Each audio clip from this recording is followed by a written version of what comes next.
The story begins in the winter of 1801. We meet Lockwood, who rents a house called Thrushcross Grange in the remote England moors. Here he meets his landlord, Heathcliff, a wealthy man who lives in the neighboring house called Wuthering Heights. Lockwood asks his housekeeper Nellie to tell him the story of Heathcliff and Wuthering Heights. Lockwood writes down what she says in his journal, and this becomes the main part of the novel. Nellie begins the story when she worked as a servant at Wuthering Heights for Mr. Earnshaw and his family. One day Mr. Earnshaw comes home with an orphan named Heathcliff, who he plans to raise with his own children. At first, Mr. Earnshaw's children, Hindley and Catherine, hate Heathcliff, but Catherine quickly falls in love as the two play in the moors.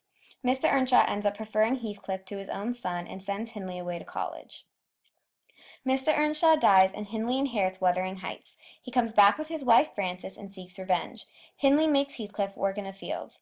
Heathcliff continues his relationship with Catherine, but one night they wander to Thrushcross Grange, hoping to tease Edgar and Isabella Linton, the two kids who live there. Catherine is bitten by a dog and is forced to stay and recover for a few weeks. By the time Catherine returns, she has fallen in love with Edgar. Frances dies after giving birth to her son Hareton, and Hindley becomes an alcoholic and even more mean to Heathcliff. Catherine's desire for social status causes her to marry Edgar Linton, even though she truly loves Heathcliff. Heathcliff runs away and comes back shortly after Catherine and Edgar's marriage. The new wealthy Heathcliff wants revenge. Hindley dies, and Heathcliff inherits Wuthering Heights and marries Isabella Linton.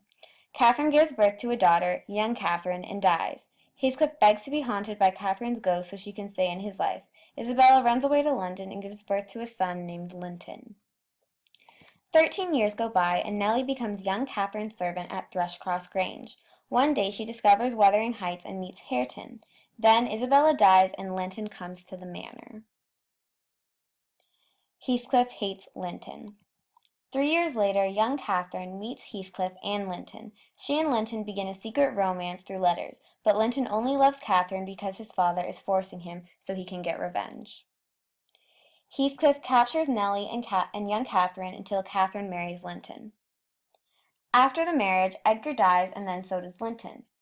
Heathcliff now owns Wuthering Heights and Thrushcross Grange. He makes Catherine live at Wuthering Heights and rents Thrushcross Grange to Lockwood.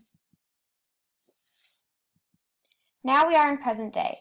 Lockwood is horrified and moves out of Thrushcross. After 6 months, he visits Nellie, who tells him Catherine grew to love Hareton. Heathcliff goes crazy and dies. Hareton and young Catherine inherit the two houses and plan to get married. At the very end, Lockwood goes to visit Heathcliff and Catherine's graves.